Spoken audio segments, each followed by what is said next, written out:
Okay, hi, this is Adri, and I'm here with my friends. Do you want to go around and introduce yourselves? I'm Ashley. I'm Chloe. And I'm Moya. Okay, and the reason why we decided to record this is because one of our favorite shows, actually I would say it's my favorite show right now, I would say. Definitely. Yeah, it's up there. Spartacus is over. We just saw the series finale, and it was heartbreaking. We've only just stopped crying. Yeah. For everyone at home. Basically. So we actually have been getting together once a week to see the new episodes, and I think we've been doing that pretty much this entire season. We got together every week to see it. But the reason why I decided to record this is because usually after the episode ends, we kind of sit together and talk about it, and then I realized, like, I should be recording this because we have such, deep and pithy thoughts about Agron's thighs and all these other cool things that happen. So this is this is kind of like our last hurrah, and I feel like we should talk about all the things that we've enjoyed about this series as a whole, and then maybe talk a little bit about the finale, and just for our own posterity's sake, but also so that if you guys are interested, you can listen to it. So I'll start off by asking everyone, how did you get into Spartacus? Like, how did you first hear about it, and why did you decide to watch? So. I guess I can go first. Yeah. So I think I remember hearing about it from my Live Journal friends list. People were sort of talking about the show that was going to be starting, and it was going to be it was sort of being billed as being very much like 300, the movie, and the graphic novel. So it was going to have a similar sort of graphic novel look to it, lots of sex, lots of blood, lots of nudity, and that's sort of the way that it was being shown, and it was just like, well, all those things are great, so I might as well give it a shot. And then I watched the first episode, and it was very gorgeously done. And, at first the language kind of threw me because it seemed a little silly. I really kind of wasn't sure.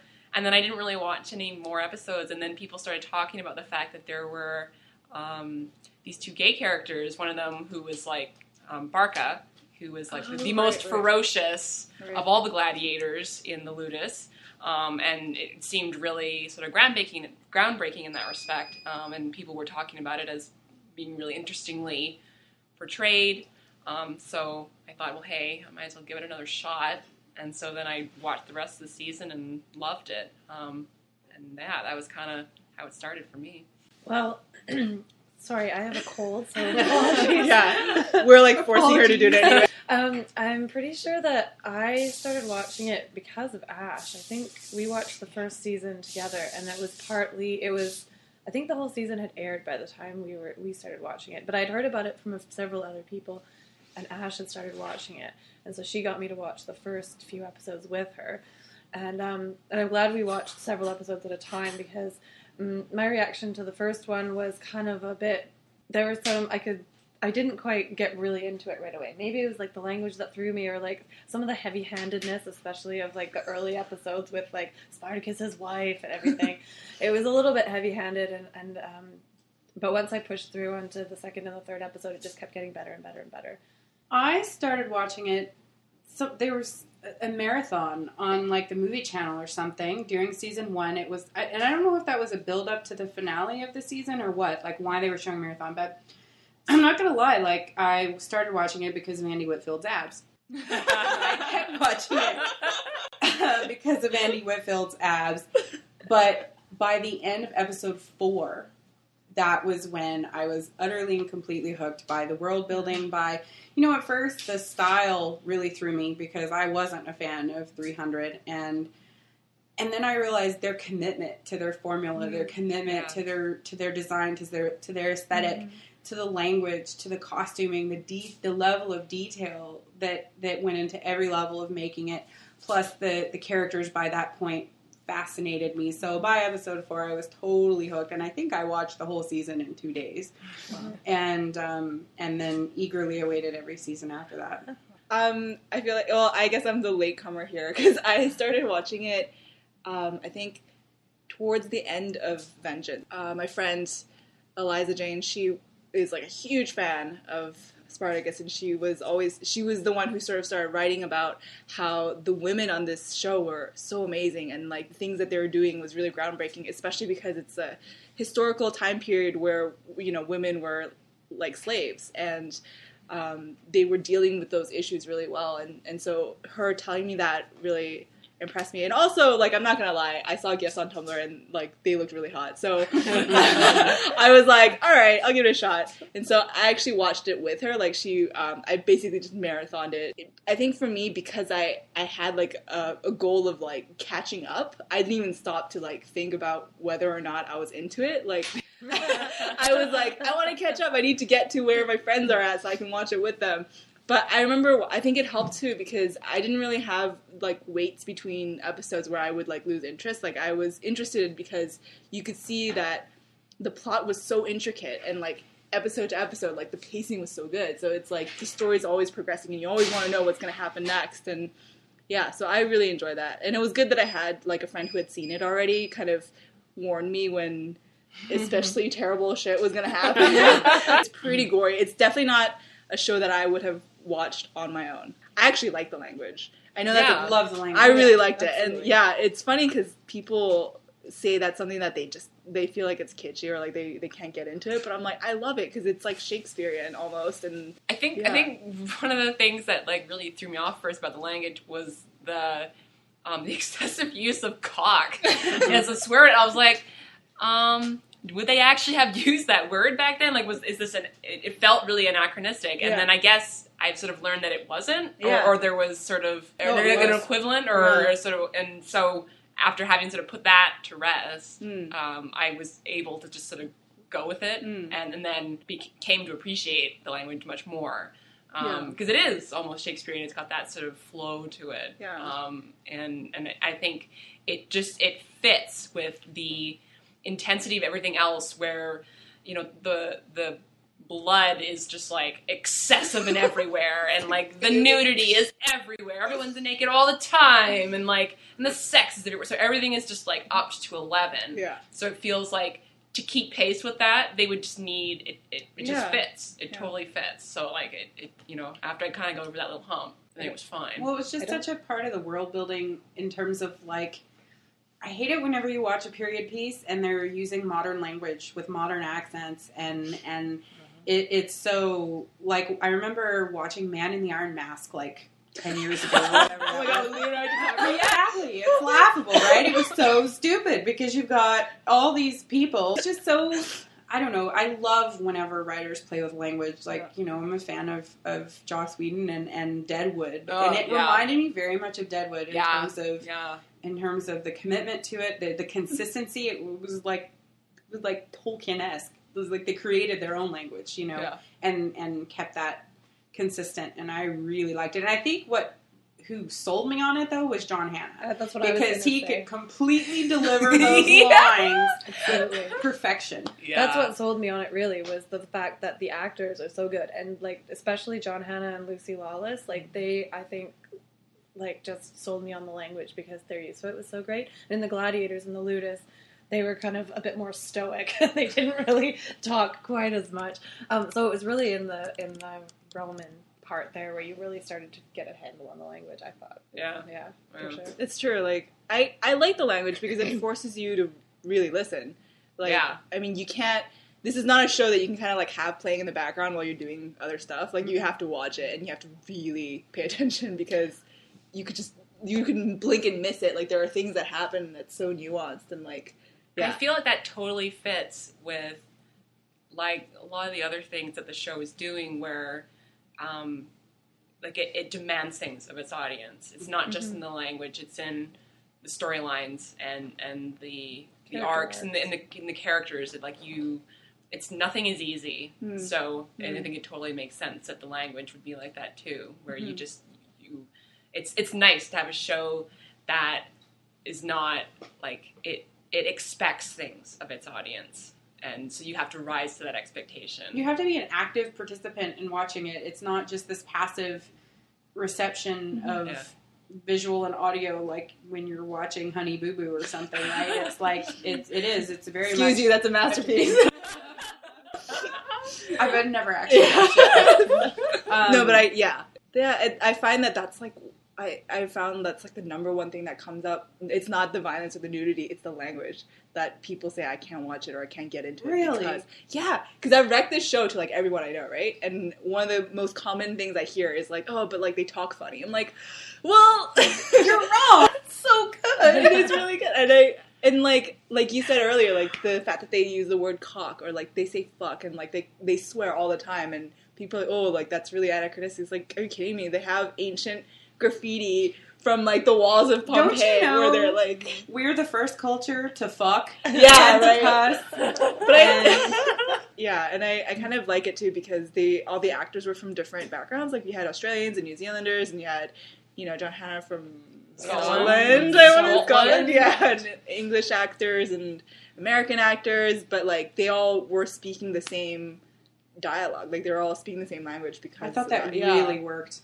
So totally, like it wouldn't like explain their different accents, but I thought it was a clever. It kind of just didn't matter because I think especially among the gladiators, they were coming from such disparate areas anyway. So it just the difference in accent, it never threw me out of it. I mean, sometimes you could hear like the really prominent Kiwi accents. Oh, I know. But like that wasn't, I don't know. It wasn't like it threw me out of it or anything. It was just like... I think the language helps with that, right? Yeah, because totally. they're all using the same syntax, the accent matters less. Yeah. Okay, so I wrote down a list of stuff that we could say our favorite things, but I mean, it's impossible to pick like one favorite thing. So like, we'll just talk about the things that stand out in our memory in the series. So what about your quote unquote favorite character arc? If you guys have one. Well, I feel like we're all going to say the same thing here with Navia and Crixus. Because I mean, I just remember. Like, I'm so happy, AJ, that you got into this show because you were the one that kind of made me remember it. Because I watched, the first season and I watched Gods of the Arena when they aired, and then I kind of just dropped it. And then when Vengeance started, oh my God, I was kind of just like, meh, whatever. Yeah. But then you got so excited about it, and you were telling me about all the wonderful things it was doing with the women. Yeah. And so I was like, okay, well, I mean, I watched the show. I liked it, but that just kind of didn't... Didn't we watch like 8 episodes of You came over to my house. Day? Oh, yeah. and then every time your parents came in the room, it was like a full-on orgy. Yeah, or, like, pretty much. It's like, hey, guys. What are you watching? It's this show, it's great, we swear. It's not just it's all so this. deep. It's so deep. Yeah. But yeah, and so coming into it at that point, and I guess by that season, I mean, they were really sort of coming into their own almost especially with Navia, and then with Mira, and like Lucretia and Alithia. I can't believe I just forgot her name. And so like there were, being a massive media consumer my whole life, I mean, you sort of come to expect certain things with regards to certain narratives, and then seeing the way that Stephen DeKnight and everyone was treating these female characters in their arcs, and I was sort of starting to get really happy and really just kind of like amazed that it was being so good. And then when we get to Navia's arc where she's finally saved, taken out of the mines, and then it's sort of talked about how she was raped very much. So she'd experienced sexual violence, she'd experienced regular violence, and coming from all the other things that I've seen where there's a woman that's been raped and she's in a relationship with someone else, and the way that kind of happens, it's usually so much more about the guy's response to it. It's about him and his healing cock, and like, his anger and his vengeance. It's all about like how, I mean, she experienced the violence, but like, rah, you raped my woman, and it was, but then with Navia and Crixus, it was not about that at all. It was so much more about her own experience, her own agency, how she was going to work through it, how it had changed her, and just the way that Crixus was done, where he was so supportive and he was so angry, but it wasn't his anger. It was him being angry for her, and like that things have been taken away from her, and that was detrimental to her, not to him, and sort of just everything about that whole arc, the way that it moved and the way their relationship changed and grew and strengthened.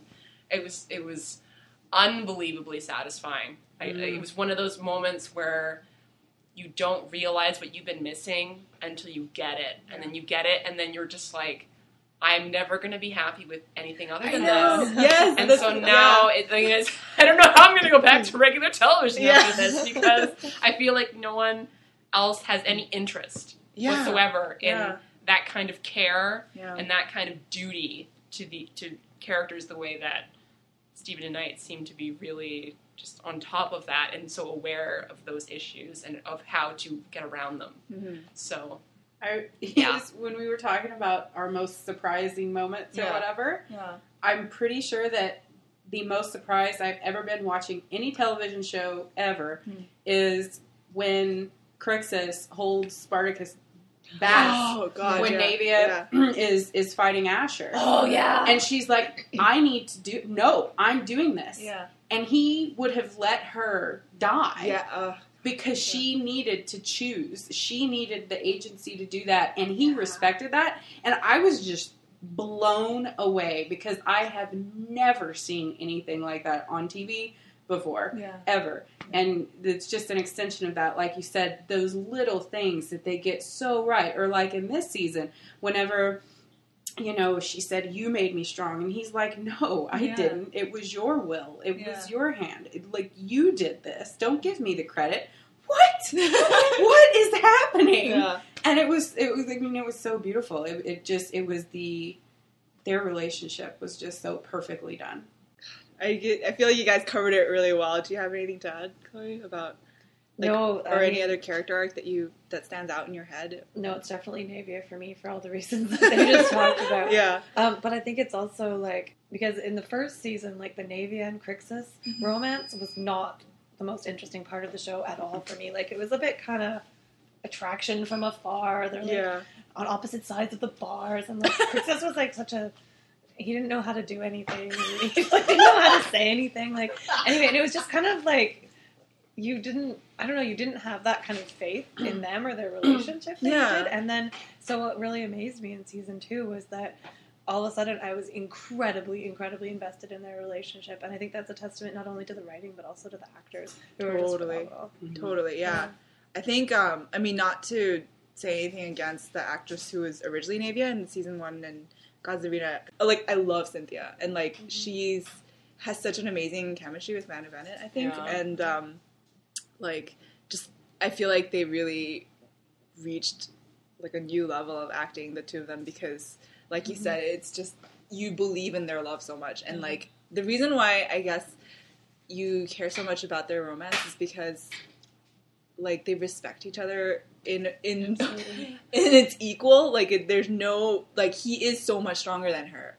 Obviously, as a man, as a gladiator and all that, and she was a house slave and a woman, and she went through this horrific, experience that traumatized her and, ruined her and changed her completely.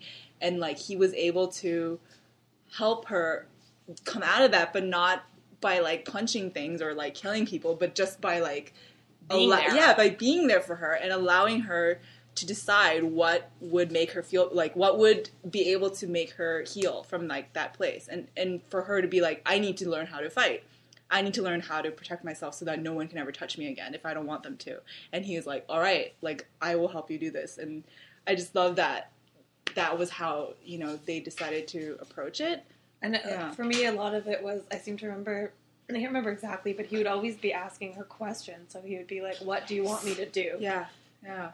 So it was he was giving all the choice up to her. Totally. Yeah. Yeah. And it's, like you said, Ash, every time she would be oh, you saved me, and he would say, you saved yourself, or, it was your will in your hands. Every time I'm always why is it so rare to hear those words on TV? It's so sad that it's so rare, but, it was very affirming, and I think, if nothing else, if the show had gotten everything else wrong, which it did, it got everything right, but, almost everything right. Not everything, but, even if the show had gotten nothing else right, the fact that they gave us her character arc, I would have walked away happy, because you just don't ever see something like that, so, yeah. I think that contrasts nicely, actually, with the marriages between the Romans. Totally. Right? Yeah, like, totally. and I think that really, if I had to pick a favorite overall, what does this show do better than any other show? I would say relationships. Yeah. Because it portrayed, there were so many different kinds of relationships, and it used relationships as like allegories for other things that they were trying to do in the plot. And so the relationship between Batiatus and Lucretia, and like how constrained she was, but yet how much he was like willing to give her, and that they did have a partnership, versus the relationship between Ilithyia and Glaber, which was so raw and poisonous, and how incredibly hemmed in by power Ilithyia was. And again, that just like I think rounds up the theme of the show, which is ultimately power and who has it and how does it get used, and sort of how do people navigate power within, the structures that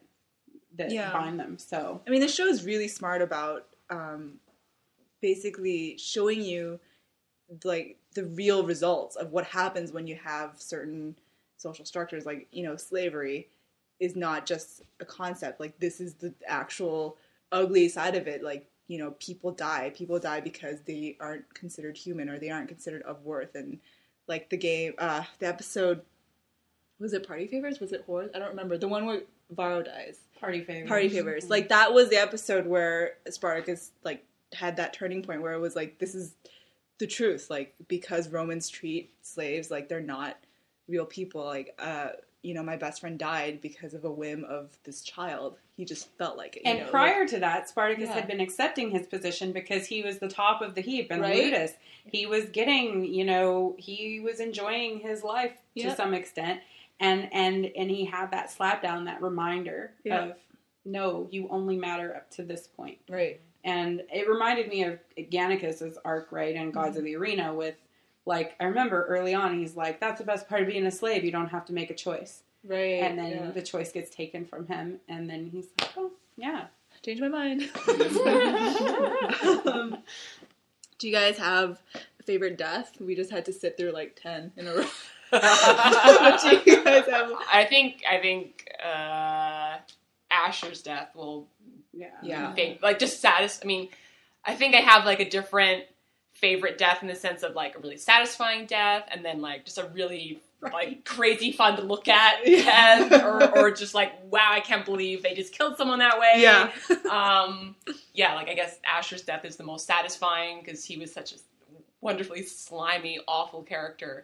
And then to have Naevia have that moment to be able to do it for herself, and how it was not a clean death at all. Oh, I know. And like it was just, they were just like, nope, let her do it, and then that whole line about how much effort it takes to cleave a man's head from his body. So easy thing.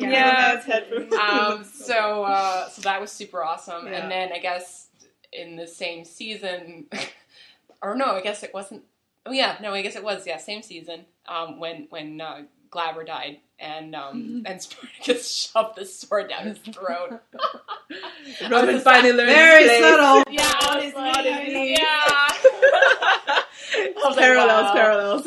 Well, that was delightfully phallic. Oh my god! But it was so ridiculous. You're like, there's no way that he would have done it that cleanly. It would have like come out his throat. Like, come on. But like that's just the way that deaths are on Spartacus. It's just it's crazy. I think when I knew that this show was going to be something really, really different was when Varro died. Oh god, yeah. Because it was just bawling, right? Like, oh my god, and so horrible, and you felt so much. And it was like, oh my god, the show, what is it doing to me? Like, it was definitely not my, quote, favorite death, but it was certainly the one that had so much impact because they were building and building, and then this happened. What? And, like, they really set him up to die, really. But they did it subtly enough that it wasn't until that moment when you realized that everything was coming together and it had to happen that way. And obviously it did impact the show a lot because they called back to it in this series finale. Absolutely. Which is like a punch to the throat. I mean, that was the worst. So, it's like, I was already like almost crying, and then they had like flashbacks to Varro and Sura and Mira, and I was like, Adam Nance, and just all these like amazing people. Do you had a different death in mind, Chloe, or? Well, Varro's death was certainly one of the early ones, or the earliest one that I think, like Ash said, really like pushed the show into new direction for me. Like really showed me what it was capable of. I guess, I mean, I think it's hard to talk about, but I think Spartacus's death was really like, it was so emotionally gut-wrenching and so perfect, and it just like these moment upon moment upon moment, it was just really, really beautiful and really heart-wrenching and really, and so inexpressibly well acted, and it was just, and shot, and just it was pretty amazing. And I mean, I think we all went into this episode knowing that he was going to die. So it wasn't a surprise in any way, but I think it was a very satisfying death. Even though it was so heart-wrenchingly sad, it was also very satisfying because I think it did. Right. It felt right. It felt like it was a rounding out of a lot of arcs, like just the mention of the name, the fact that is not my name. That is not my name. And then the fact that it started raining, like the bringer of rain, like it was just. Oh my god! I didn't even know. Oh my god! Yeah. Are you gonna excuse me while I go and like cry in a corner now? Like, I'm sorry. Oh no! No, I'm okay. Okay, it's okay. And I think Adri was really torn up about the fact that he looked so much like Andy Whitfield in that scene as well. Yeah, and I think it was just incredibly well. I'm like tearing up thinking about it now. I'm totally tearing up now. Oh my god! No, it's okay. It's like because, like you said, like it was the one death we all knew was going to happen. Like there was no escaping it. Like he was gonna die. So for me, it was so impressive that they were able to like still make it a surprise in the sense of like how it happened, and also make it feel like it met all of our expectations. And it didn't feel like a defeat. No. Like that's what I think that was it. It really was. Like, I mean, it I was nervous before without realizing it because I didn't want him to to lose or to be defeated, and I knew that he had to die, and yet they managed to make it that I didn't feel that way at all. Yeah, and that people got away because of what they did, and even though it wasn't everyone, even though a lot of people did die in really horrible ways and were crucified. Yeah, I like that they sort of bent history a little bit with the idea of like the reason why a bunch of the rebels were able to escape free was because Leita chose to wait for Spartacus at the foot of the mountains, even though Spartacus told her to go. Mm-hmm. And then she said, well, I have the choice, I'm free to make my own decisions. Yeah. And I kind of like that her decision to stay behind and ignore his command was essentially what saved them, because if they had gone with the rest, then like they would have all been killed by Pompey. So that was kind of a nice little closing of the loop, I guess. Mm-hmm. There was that awful moment though when he was fighting Crassus and he gets the two spears through the chest, and it was that moment of like you think he's gonna, there's gonna be some kind of like victory for him, and then it's completely snatched away, and I remember just feeling like, oh my god, no, like how are they gonna get out of this? I mean, like there was just so much inevitability I feel that was sort of behind that, and then I was like, oh my god, no, we can't die here now, like it can't be here. And so then having Nasir and Agron fly over the hill and save the day, that was let's talk about Agron and Nasir for a second. Oh my god, like I think that it's amazing to me that they lived. Like, I was so ready for them to die. Like, I was so resigned and kind of like, okay, I guess they're going to die together. But that's okay, because they're going to be together. And then the show literally ends with them walking off into the sunset together with their, like, adopted children now, I guess. Basically, like, adopted family. Yeah. So, I think that's so great. I mean, they're, an interracial gay couple, and, like, they're the only ones who live. They're the last men standing. That's crazy. I kind of... That was so, and like, Stephen DeKnight and Dan and all the other actors are totally like trolling us and acting like they died. So none of us were ready for that. Yeah, that was a nice surprise. And I really liked that, and this is why I love the show, because they do so many subtle, wonderful things while they're doing this huge epic battle, like that, you know, that Nasir made that shield for Agron so that he could fight, because he knows that's who he is and that's what he needs to live. Yeah. And even though he probably thought he was enabling him to die, he gave him that because he needs to be a warrior, and he, you know, like they said that line, like he's like a shadow of himself or whatever, when he thought he couldn't fight. And how gorgeous is that? And then they lived through it. And that, I totally loved that. Yeah.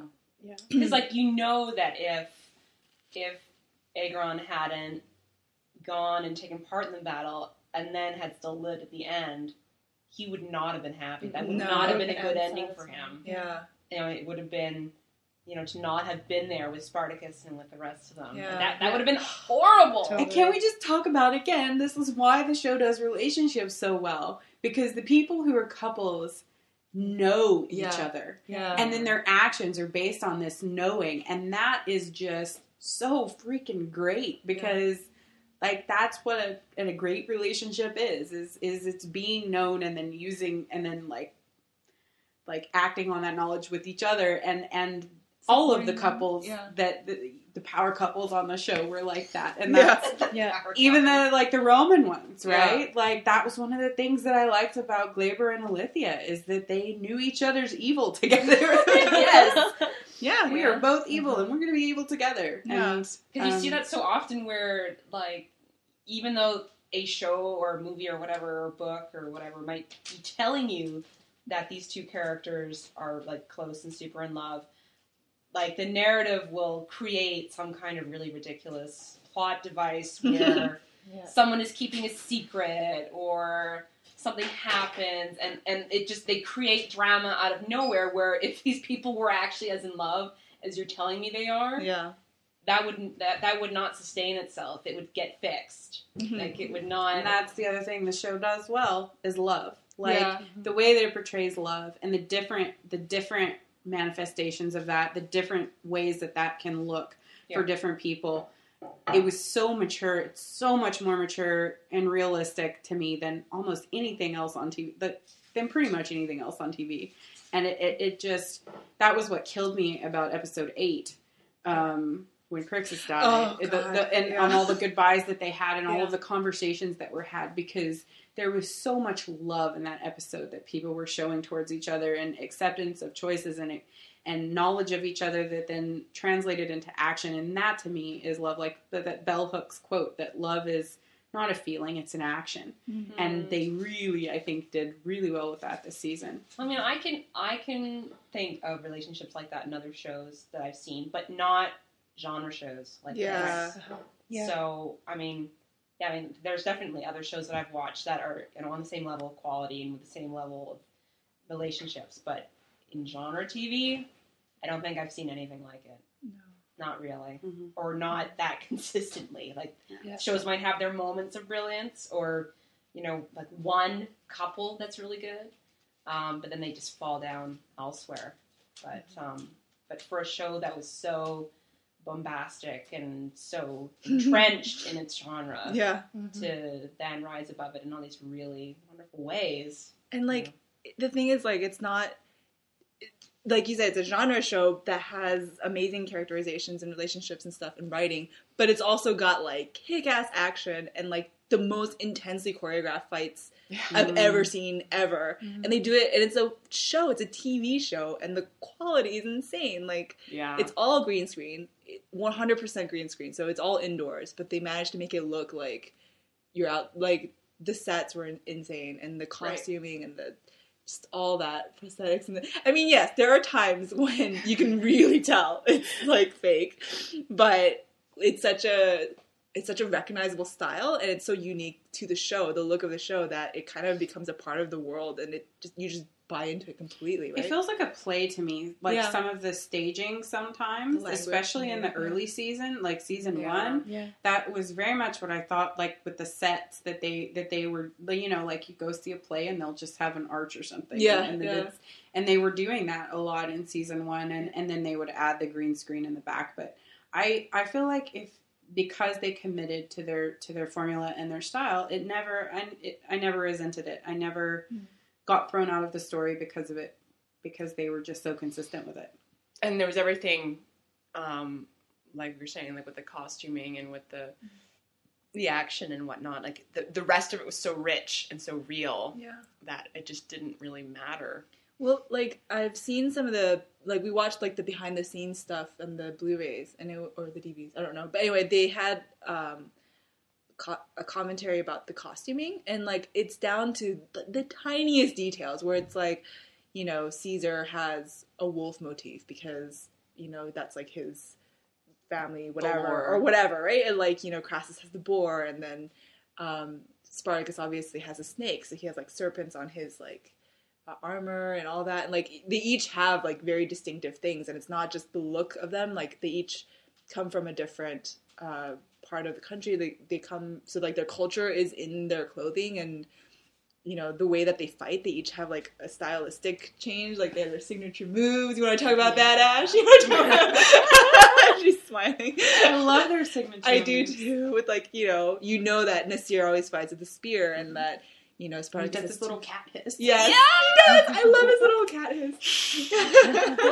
Apparently, he did the spear because the actor Pana, he's Maori, so he wanted his character to fight like a Maori. That's cool. So I didn't know that. That's great. Isn't that awesome? That's great. Yeah. And like all the Germans, like Saxa has the Egyptians' daggers, like the huge daggers that the Egyptian used to have. So she like. I guess use them as trophies, like just stole them off of him, and like, yeah, I love that. There's not a lot of time because the plot is so intense, and like you only have so many minutes in an episode. But I like that they clearly think about it anyway. Like there's stuff that you will never know because they don't have time to tell you, but all the actors and all the writers and all the costume people still thought about it. And then having it, the actors can use that because they know it. Yeah, I think that's why they're so good. Mm-hmm. You know, and then they add details like Agron and Nasir like switching clothes. I love that so much. That's like one of my favorite things, and I love that it wasn't like even scripted. It was just like the two of them deciding, hey, wouldn't it be cute if like I wore your cloak? And then the wardrobe people were like, yeah, that'd be a good idea. And then like they started doing other stuff. So now like. They have, like, a belt that used to be Agron's, and now Nasir wears it, and, like, all this other stuff. No one ever mentions the fact that Nasir's necklace has cocks, like, dangling from it. I know. His dick necklace. As soon as I realized, I was like, are those? Oh, my God. Like, number one, where did he get it?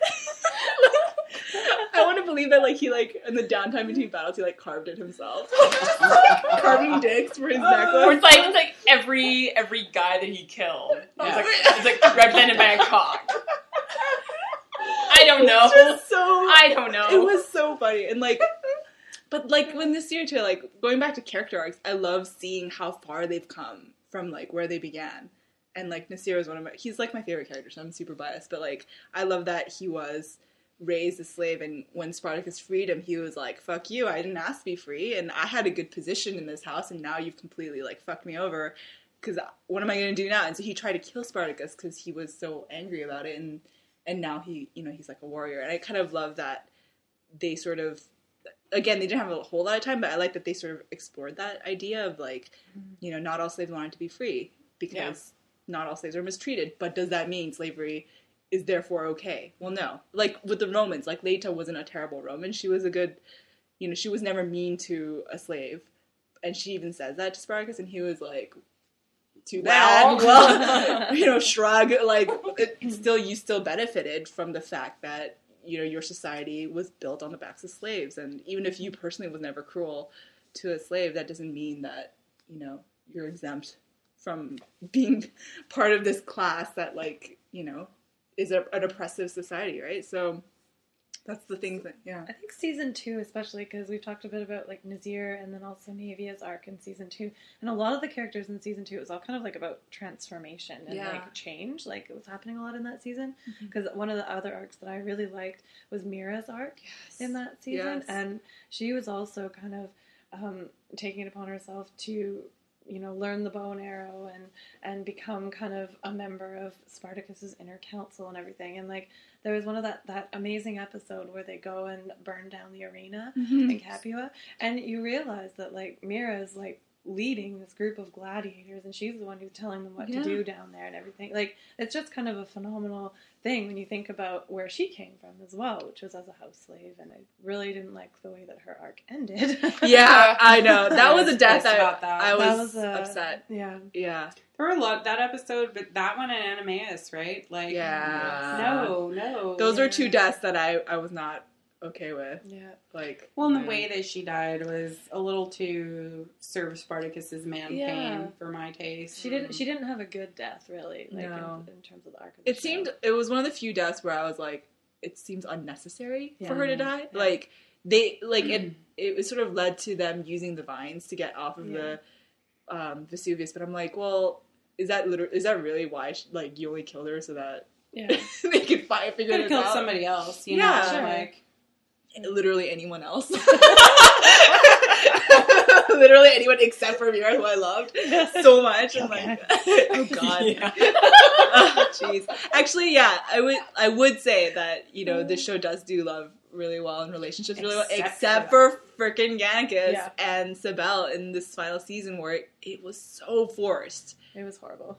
Yeah, so let's talk about things that disappointed us. Yeah. And now that we've gone through this nice little love fest where we talk about how amazing the show is, let's just have our, moment of bitchiness. Well, now not it's bitching. It's not bitching. It's, it's legitimate frustrations about bad writing. And I think Gannicus was, like, I actually never liked him. So, and I feel like it was just because he's such a, like, douchey frat boy of a character that and he was, like, the one that everyone loved. I was like, why am I supposed to like him? He seems to be really kind of a dick and, like, blaming other people for his own problems. Like, I don't know. Like, the whole Melita love triangle thing pissed me off because she was like, I'm married, dude. Back off. And he was like, but I love you and I can't help it. It's like, well, frickin' don't talk to me. Like, stay away from me. And he still pursued her. And so that really pissed me off and did not really lend me to be sympathetic for him at all. And then so season 4 I was like, okay, you seem to be a little bit nicer now. And then like the first half of this season, he seemed to he was kind of getting back in my graces. And he was saying a lot of things that was like, that's actually a good question, Candace. Someone should be asking that. Like in the first episode, wasn't he the one who was asking Spartacus, like, when is it gonna end? Like, what's the end game here? And you're like, yeah, Spartacus, listen to Gannicus. Yeah, when has this ever happened before? And like, I get it. We need a character who's a cynic. Like, I understand the need for a role, like the role that he fulfills, but I hated the way that his arc ended, which was like, he needed to find a pure, innocent, completely useless woman. Him. Yes, that was it. I think that is actually what pissed me off more than anything, is that, like, it wasn't even that she was young and pure and innocent. Like, those aren't bad things necessarily, but, like, her weirdly obsessive, like, she was the god sent me. Like, she was so worshipful of him and so subservient to him that it really, like, bad power knowledge. It was just not good. And I'm like, you left Saxa for her? Totally. Seriously, dude? Like, okay, enjoy that. Like, but that's one of the things I read somebody, I wish I could remember who said this so I could credit them, but I read it on Tumblr and I was like, yes, how it reinforced that whole arc, reinforced the message that,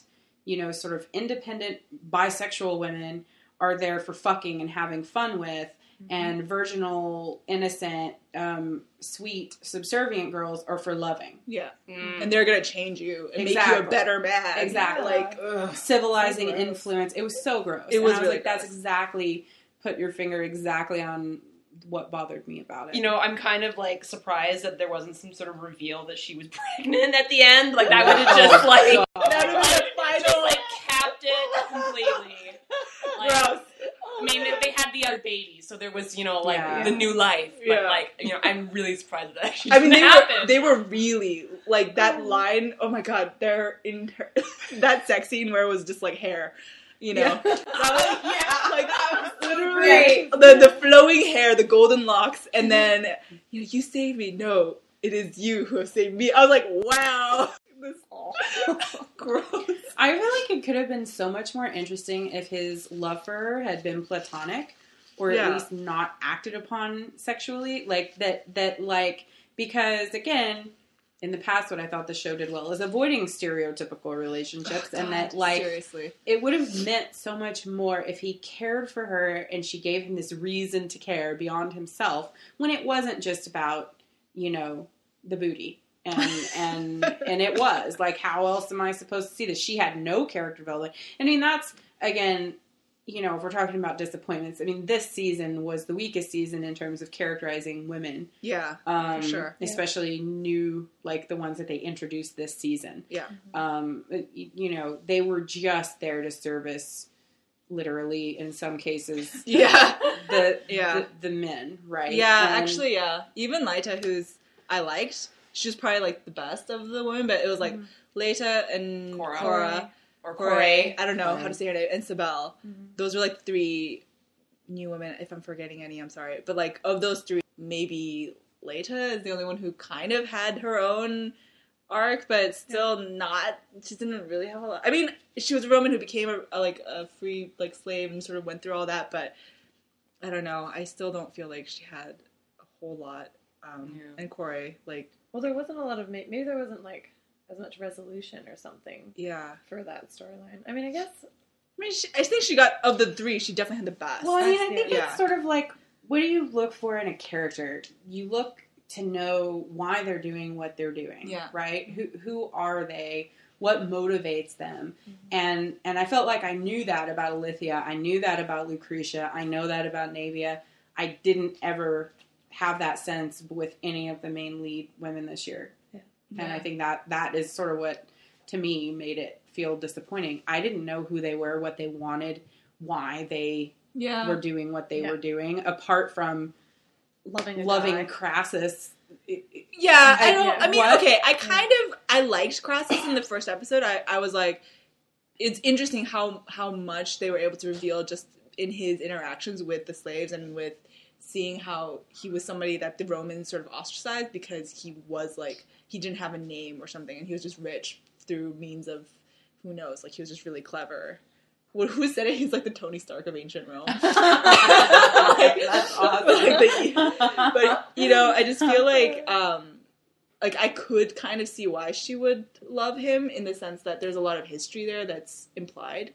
Like, she treats Tiberius like almost like a son, so she was there for a very long time, and so they had built up this I kept thinking that's what they were going to reveal. That Tiberius was her son. Me too. And it would have been very sort of Roman tragedy for that for him to have done what he did, and then you know, God, I'm just so upset that was like one of the few scenes where I thought it was like, this is really unnecessary. Like, it didn't have to happen. When Tiberius raped Corey, was like, that came out of freaking nowhere, and it was really like, I get that what happened with Sabinus, which was the worst death scene, actually. Going back to death scenes, that was probably the worst death I couldn't even look at it. It was horrible. Yeah. That was the worst death scene, Sabinus's, I think. But I understand that changed Tiberius and affected him and turned him into a darker person or whatever, but for it to drive him to become this like evil person who could rape a slave that he viewed as like almost like a mother figure, to me that seemed like unbelievable and unacceptable in the sense that I'm like, I don't buy it. Like, I just don't buy that at all. So it was upsetting to me. Like, it almost, like, after that, he just sort of turned into this really sort of, like, mustache-twirling villain. Yeah. It was just, like, it was so, like, stereotypical. Like, it felt really sort of, you know. Yeah. And there was no foreshadowing of that. Yeah. Like, all of a sudden, he's a serial rapist. Yeah. You know? Like, just out, like... Yeah. Apparently, I read it, Stephen and I tweeted that originally it was going to be Caesar raping Tiberius. Whoa. Instead, and then, like, they decided to go the other way. And I was like... Why would they... that was like, it was going to be like a fight where they argue and then, like, Caesar would have... I was like... But to me, I'm like, if it's interchangeable, then it means that didn't have to happen. Yes. Like, you know what I mean? Like, if it was so, like, one or the other, then, like, why did you do it? It was like, we need a rape here. Or just, like, we need something shocking here, like, kind of a thing. So I felt, Tiberius's character started off, I loved him. He was kind of like this prissy little, you know, cute. He was really cute, and like I liked that he had that unresolved sexual tension with Sabinus, and or maybe it was resolved behind the scenes, but like I was interested in his character, and then like you said, he just became this like scheming little villain. So it just felt really. I almost I felt bad for him at first because the instant that we meet Sabinus, we're like, well, he's dead. Yeah, we just knew right away, right? Like we knew that was coming. Obviously, we didn't know how horrible it was going to be. But you're like, oh no, Tiberius, poor boy, and the really sort of classic, father-son tension. I can't live up to my father's wishes, or he thinks that I'm not good enough, or it's all very. We're used to that, but there was enough there that you felt sorry for him, and you were kind of at least interested to see how this was going to go. Yeah, and then it just felt like they just dropped the ball completely. Yeah, I think we mentioned a bit. I don't know if we mentioned it so far in this conversation, but how this season in particular has felt like. There's too much in it. Or not too much, but there's so much in it that we don't have the time to tease out that thing. So Tiberius's character arc gets, like, smushed into this, like, one episode, and all of a sudden he's just, like, switched to, like, about face, and we're supposed to just sort of believe that, but they haven't really given us enough to believe it. Mm-hmm. And that's also partly why some of the newer characters, in particular, unfortunately, the women, didn't really have those strong character arcs or character moments that made us really care for them the way that we have with a lot of other characters. Yeah. I mean, I think going into the season, we were sort of worried about that. And I was like, well, the last couple of seasons, there were these, the characters they had, even if it wasn't, the same Romans, it was still, like, Romans within the same kind of area, and they kind of there were still connections to the other Romans that we'd known, and then they brought Lucretia back, and then so like there was that, and then you were sort of thinking, they've got one season to introduce new villains that they have to deal with, other characters. Like going into it, we kind of knew that we were. I mean, I was a little bit worried, and then the first episode, and we're like, whoa, everything that was awesome, and like wow, Crassus, like. It's great, and like they set it up really well, but then there's no way we could have known that with a really sort of truncated season that it was just not going to sort of flow the same way. All these big events had to happen too, right? Like they paid a lot more attention to history this season. They wanted to hit certain notes and certain things that happened that were accurate to the history, and I think that constrained them in a lot of ways in terms of what they could show and when they could show it, and emotionally, because if you look at sort of, especially the first Blood and Sand and Gods of the Arena, like they weren't going anywhere. It was like General Hospital, like they're in the same spot, and that gave them a lot of leeway to do the character development things instead of. There was a lot you could tell really this season when the writers were like, okay, we have to get from point A to point B. Yeah. How are we going to get there? And a lot of times it was in character, but it didn't leave room to reveal any of the new characters. Yeah. I think the timeline is also a factor too, because I have no idea how much time the season covers, but it feels like a lot. It feels like years, or I'm sorry, my ancient Roman history isn't the best. I don't know how long the Servile Wars were, but I know that like when Crixus split off from Spartacus, that was like months. It has to be months because they. Yeah. You look at these maps; they're traveling all over Italy, and they're these like giant armies. And like their injuries, right? So like Agron was freaking crucified, and then like in this episode, he's like able to fight in the final battle. So I'm like, okay, he can't hold a sword, but he can kill. Well, I think they did definitely imply there was a pretty big gap between this episode and one previous because they had so many battles and Spartacus had time to set up the whole just the ruse and everything. So I think that's another reason why like things were rushed, just because they had to cover so much ground, like figuratively and literally, like. And to a certain extent, I do feel like this season, I wouldn't say dumbed down, but I think that they weren't as intricate and as deep as a result of that. Like, partly because it wasn't so much about politics anymore. I think at all. Really. Yeah, it was. Just there was battle, some kind of politicking happening between some of the Romans, but it wasn't in the same level as what was happening in the earlier seasons. It was just all about war and vengeance and battles and whatnot. So there's not much time for that, or not much reason for any of that kind of intricacy. But it was still good. It was still. Of course, it was. Yeah. It's only bad if you compare it to itself. Like the standard that it set for itself, it did fall short. But like that was a hell of a finale. Like I really do think that was.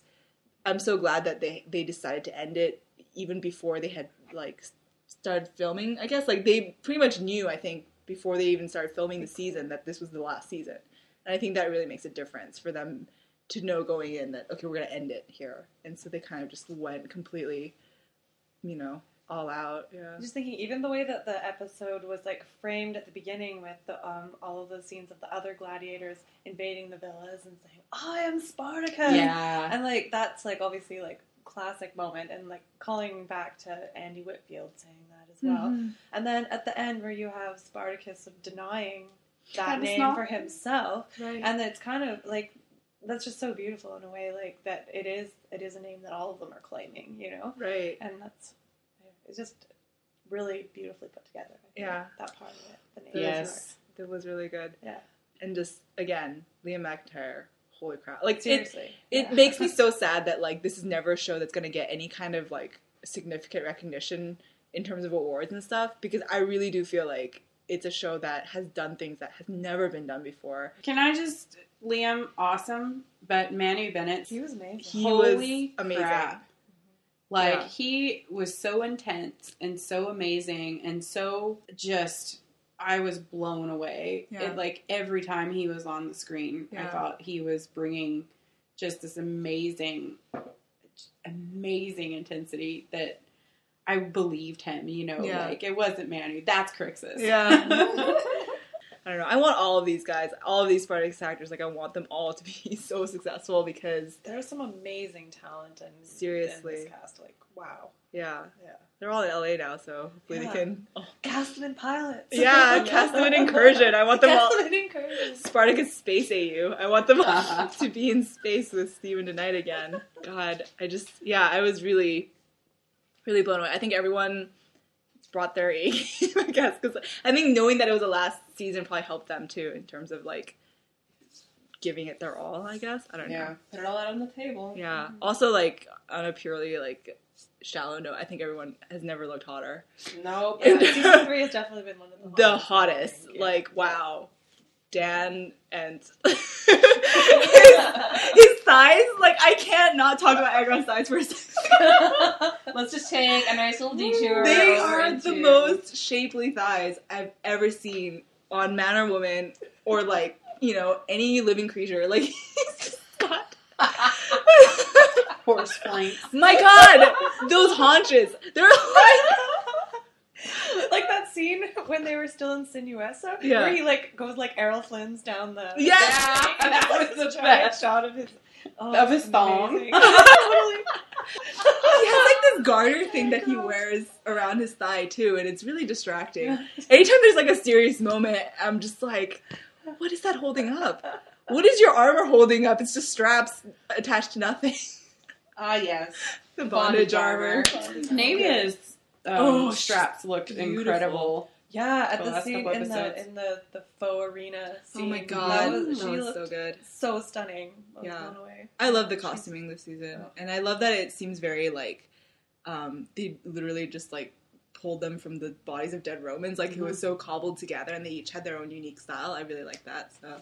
And you certainly saw, like, their armor this season is so different than it was in the last season, You can see that, like you say, like, they from the battles, they've taken all these pieces and developed it differently. I'm trying to think of a good way to end this on, like, a high note. I'm sort of, like, thinking of what final thoughts on Spartacus, I guess? Like, do you have anything that you could, looking back, something that either... You're just like, no. No, I have all kinds of stuff to say. I could talk about this for the next 2 days. Oh, I know. God, there's so much. Okay, how about this? How about we each go around and say, like, the most one of the most memorable moments of the series. I'm sure we've already covered that before, but I know you have one that you want to say. So, and now I have to think of one desperately while we go. Okay, so before I say my favorite moment, I have to say that the thing that I appreciate the most, well, no, there are so many things I appreciate about this show, but I guess the thing that drew it to me first and that kept me coming back for more was again, how it spoke to power and how it didn't take the easy way out in examining sort of institutionalized power, and how it shows that individuals working within a system are still, are still caught in the system. Mm-hmm. And that was so fascinating, and they did that so well, and so sometimes really obviously with an anvil, and then sometimes really subtle ways. And that, to me, it is so smart that I am continuously appreciative of that. But my favorite moment, the moment that I still, well, I shouldn't say favorite, but the moment that I still just absolutely just, even thinking about it just makes my heart, is in the season finale of Blood and Sand, whenever you don't know if Crixus is going to stand with Spartacus to rebel, and then he figures out what's been going on, and he puts up his shield and taps it, and Spartacus launches into the balcony, and so it begins. Yeah. And that was that moment. And then all the Crixus moments that came, the Crixus Spartacus moments that came after, like whenever they, they had a great relationship. Like, it was really awesome. I don't know if I have a favorite moment, really, but something that Ash just said about the institutionalized power also reminded me that one of the things in the first season that that surprised me at the time, too, is the way how even when the filming of it, they're filming male bodies in a way that is usually, like, the male gaze directed on female bodies, and then all of a sudden it was these male bodies, these gladiators who were being kind of looked at with lust, but also like from a we're looking down upon you kind of a way. And that was just, even the way that they filmed a lot of that was pretty amazing, I think. Mm-hmm. It's pretty equal opportunity, that's what I appreciated about the show too. Yeah, it's equal opportunity nudity. Yeah. Like, there's a lot of... Well, the nudity was always used for a reason. Yeah. And that's why this season, other than the stupid gratuitous scenes between, like, Anarchus and what's her name? Yeah. And even Crassus and Corey. Exactly. Like, all of the sex scenes this season, pretty much, except for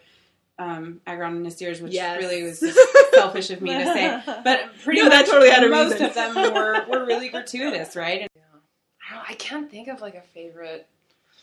It's just, it was all so good. I mean, the thing that's sort of leaping to the forefront of my mind is just this one little moment, and it's not really indicative of anything, but that fantastic moment in the season before this,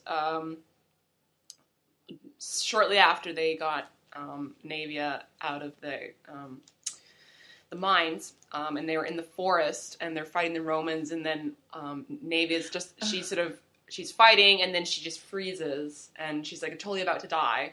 And then Mira just comes out of nowhere and just leaps on the Roman and just, like, stabs him the fuck to death. Yeah. It was just like this flying squirrel of death, It was this wonderful moment of being like, yes, Mira! Oh my god, that was so great.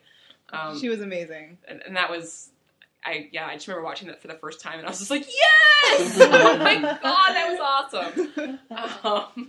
But yeah, I guess just in general, just the women on the show. I mean, everything, the Romans, the slaves, everyone, It was just really affirming, I think. Just so satisfying. I mean, like I said before, it's, with this show and, with other shows that are on currently that I'm watching and whatnot, I'm getting more and more of those moments where you don't know what you were missing until you get it. And now I'm starting to get it. And now it's just like, I'm surprised at just how happy it's making me, and like how excited it makes me, but then just also how like hungry it makes me. Yeah, like I don't feel like I will be satisfied anymore by anything less than this. And so in some ways it Spartacus ruining people. Basically, until encourage it, right? I mean, it's like like it almost feels like it like other things that I used to watch are tainted now. Like, I mean, you know, in the interest of full disclosure, you know, like I'm a film major and whatnot, and sort of this whole critical viewing thing is something that, you know, I've been trained to do, and I've long ago sort of left behind, you know, sort of realized that, you know, a lot of things that I used to watch and love, I can see now how problematic they are, and that's sort of how I actively view all my media these days. But, you know, where it used to be sort of just this resignation, now it's like, no, I mean, it's not. I mean, yeah, it's problematic, but no, actually, I don't think I want to just sort of deal with it anymore. You know, I want this. Yeah. I want what this is giving me. Because it's clearly possible, right? Yeah, like, it's clearly possible. And it's so easy. It doesn't have to be a big deal. Yeah. That's I think the thing that that I am so grateful for Stephen DeKnight and everyone involved with this show is just making it such a non-issue. Yeah. You know, like it even in all the ways, sort of breaking down barriers and kind of doing things new. It was never, you know, like a very special episode of Spartacus. You know, it's just, I mean, not that could have ever happened, but I mean, like it almost feels like this was like the perfect sort of way to do it. Yeah, because it's just, you can kind of slip it in. You just make it a part of this universe that you're creating, and it just doesn't have to be a big deal. Because it can just be the way it is. Yeah. And the fact that he has stood up for a lot of those decisions so fiercely, you know, like and just like seeing all the time when people talk to him on Twitter, like, oh, you know, all the gay stuff, can you stop that or whatever? And he's like, no, I'm not going to do that. Yeah. And how he's talked about, you know, his female characters, and like I sort of think of I think it was like Joss Whedon who, but that great quote is like, you know, why are you sort of, you know, what's the onus behind writing all these great, you know, awesome female characters? And it's like, because you're asking me that question. Yeah. Like people still ask that question, why would you do that? It's like, well, why not? Yeah. So, you know, the dedication to a lot of that really awesome forward thinking, with the characters and the plot and everything, that's the most memorable thing for me about this show. Yeah. So I think in terms of like the moments that stand out the most to me, it's interesting because it's not like the hugely epic moments, but it's like the quiet moments, like just the ones where it's like conversations or lines or just really like sweet moments of like peace that they were able to have amongst all the blood and tragedy and death and all that. And I really liked that they like took the time to have like these little breaths that the characters were able to take. And I think I don't know, obviously like Agron and Nasir's love arc was just so beautiful to me. Yeah. And the reason why I loved it too is because I think I didn't know going in that was gonna happen because my friend didn't spoil me for it. So when Agron kissed Nasir for the first time, I was like, oh my god, they're so cute. It was so like you said, a non-issue. Like with Barca and Pietros too, it was like he was one of the most formidable gladiators in the Glutus, and the fact that he was gay was never like even questioned. And then in what is it, Gods of the Arena, the prequel, you see like it's not just like a one-off, like that's his orientation, and that was sort of really interesting to me. And I liked as well that it wasn't like all white people. Yeah. You know, which is, it's appropriate to the time period and the setting, but any other show on any other network, I think they would have sort of. I remember watching Gods of the Arena and having this moment of like, there are no white people on my screen right now. Yeah. And that's so awesome. Yeah. So I like that, like you said, like Stephen DeKnight did that on purpose. Like it was thoughtful and it was a deliberate decision, but it was never like, you know, look at this cool, like look at how great I am. Look at the diversity. Like it was never, cookie, yeah. You know? The storyline never revolved around it. It was just a part of the world, and it was because it was done so naturally. It was never like an issue. It shouldn't be. That's how it should be. So, like you said, I think this show, the thing that I will take away from it is I can't settle for less, because I know that you can meet the standard, and I know that it can be entertaining, like entertaining as fuck. Because like, you know, we were so addicted to this show because it was so good and so much fun to watch, even if it did rip our hearts out every episode. And like, my God, like I've never cried so hard watching TV ever. like, I've never cried so much. You guys know this. We were just, like, sobbing on the couch, all four of us. Like, there'd be, like, this moment, you know, just to let everyone know, you know, at the end of, like, I guess this episode, not so much the episode before, but the third from the end with Crixus, there was, like, at the end of the episode, there'd just be, like, this, like, the credits are running, and just, you know, the four of us would just be sitting on the couch and be, like, silence. And we're all just kind of, like, trying to get ourselves back together and, like, you know, still crying, but crying really silently because we don't, you know, we're all really, you know, trying not to set each other off. You know? Yeah, exactly, right? And it was just like, wow. It was a real, like, don't look at me, don't touch me kind of. Yeah, I was like, I'm just gonna sit here and cry. Take a breath and, you know, get control. I was actually, like, losing control of myself crying after this finale. I think, if nothing else, like, if a show can make you cry like that, then you know it's doing something right. Feel so much. Like, you'd feel triumph when they won, and you would feel, like, remember how much anxiety we felt at the end of episode 5 or 6. We had to drink booze because we didn't know how it was going to end, and we were just like, oh, who's going to die? And this is so horrible, and so tense. And then other episodes where they make you laugh, where they make you cry with how beautiful it is. And that was, it just feels so much. Yeah.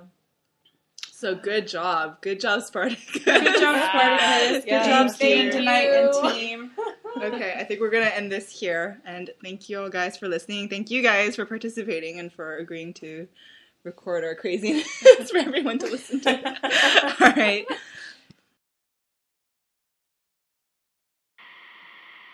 Valhalla.